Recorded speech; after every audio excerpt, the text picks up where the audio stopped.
エリック・バラ CEO はコルベール委員会と東京芸術大学のコラボレーションプロジェクト2074夢の世界のレセプションに出席するため来日しました。コルベール委員会はフランスのラグジュアリーブランドや文化施設などが加盟しており、レミー・マルタンもメンバーとなっています。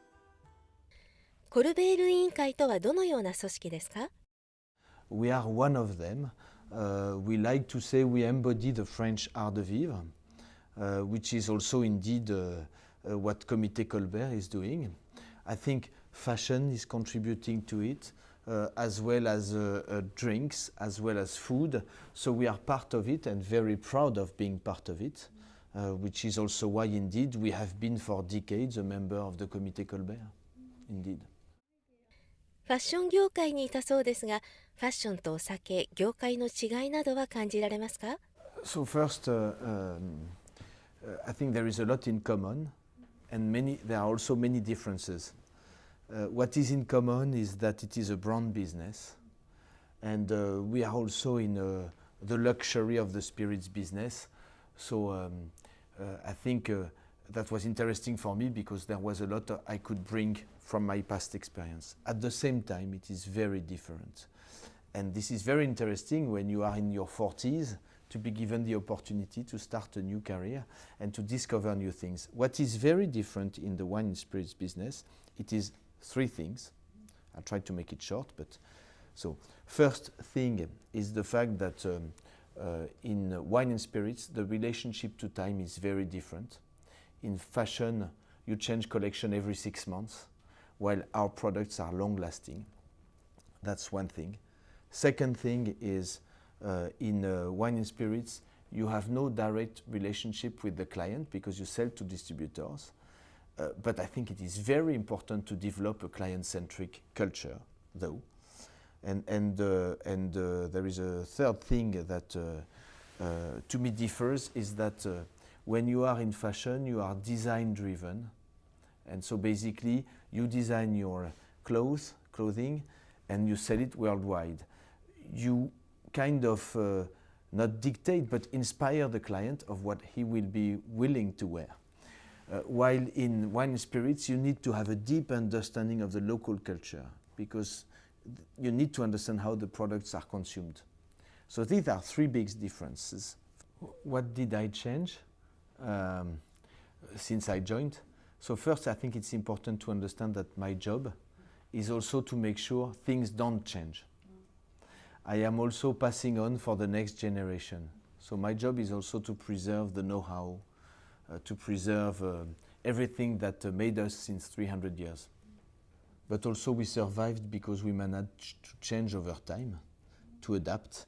And I think what I did since I joined is I talked about being client-centric.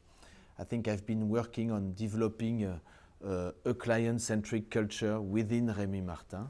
And that includes new fields of expertise, like CRM, like visual merchandising, and these kind of things that help selling and are part of what I call the retail client culture that we need to develop.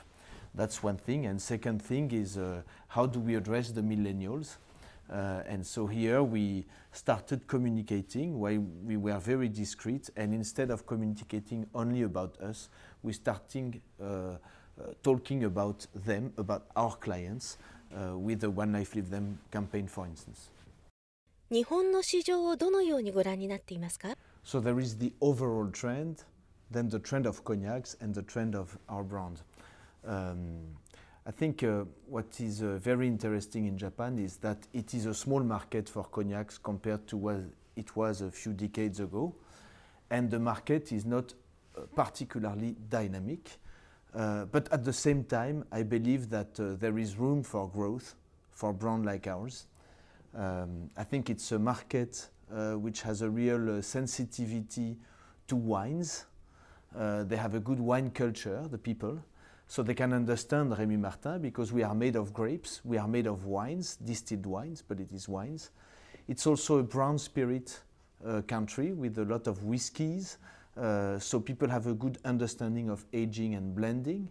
And this is also what we are about. We are the quintessence of aging and blending. There is also a cocktail culture that is developing.